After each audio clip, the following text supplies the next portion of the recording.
Hello বন্ধুরা, কেমন আছো সবাই? আশা করি সবাই অনেক অনেক ভালো আছো। বন্ধুরা, আজ আমি তোমাদের শান্তিপুর গ্রামের অহংকারী করিম সাহেবের ঘটনা বলবো। এই হল শান্তিপুর গ্রাম। গ্রামের মানুষগুলো খুব ভালো ছিল। তারা সবাই মিলেমিশে চলাফেরা করত। গ্রামের হুজুর সাহেব অনেক ভালো মনের মানুষ। কিন্তু কথায় আছে না, সরিষের মাঝেও ভূত থাকে। তেমনি এই গ্রামেও একজন অহংকারী লোক ছিল। এই হল অহংকারী করিম সাহেব, যিনি এই গ্রামের সবচেয়ে ধনী ব্যক্তি। টাকা পয়সার দিক থেকে সে ধনী হলেও মনুষ্যত্বর দিক থেকে সে ছিল খুব গরিব। সে গ্রামের অন্য সকল মানুষের চেয়ে আলাদা ছিল। করিম সাহেব সবসময় চাইত তাকে যেন সবাই সম্মান করে সালাম দেয়, কিন্তু ভুলবশত কেউ যদি তাকে সালাম না দেয় সে অনেক রাগারাগি করত। এই ছেলে, শোনো। জি আঙ্কেল, বলেন। তুমি এত অভদ্র কেন? আমি এই গ্রামের সবচেয়ে ধনী ব্যক্তি, আমাকে তুমি সম্মান করলে না। দুঃখিত আঙ্কেল, আমি এই ভুল আর করব না। এই গ্রাম সবসময় আমার কথায় চলবে, সবাই যেন আমাকে সম্মান করে, এই কথাটি সবাইকে জানিয়ে দিও। ঠিক আছে আঙ্কেল। করিম সাহেব সবসময় গ্রামের মানুষের সাথে এই ব্যবহার করত।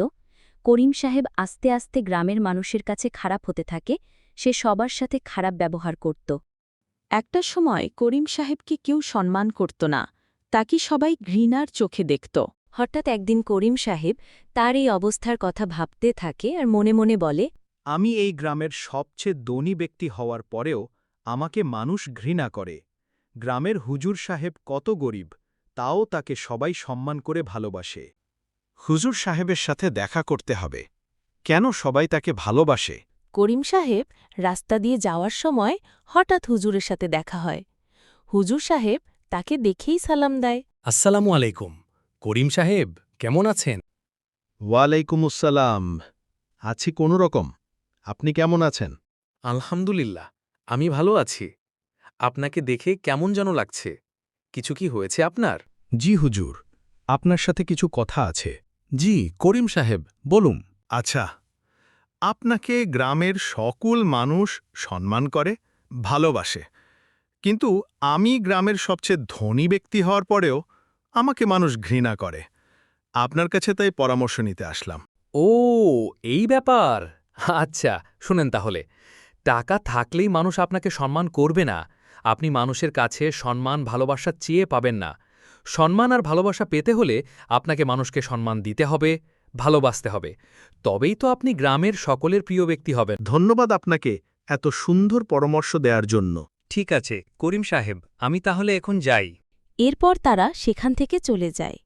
কিন্তু করিম সাহেব হুজুর সাহেবের কথাগুলো ভাবতে থাকে। সে মনে মনে বলতে থাকে, আমি এখন থেকে সবাইকে ভালোবাসব, সবাইকে সম্মান করব। এরপর থেকে গ্রামের সবার সাথে করিম সাহেব ভালো ব্যবহার করতে শুরু করে। সবাইকে ভালোবাসে, সম্মান করে। তখন গ্রামের মানুষ তাকে সম্মান আর ভালোবাসতে শুরু করে। এরপর থেকে করিম সাহেব গ্রামের সকলের প্রিয় মানুষ হয়ে ওঠেন। সবাই তাকে সম্মান আর ভালোবাসে।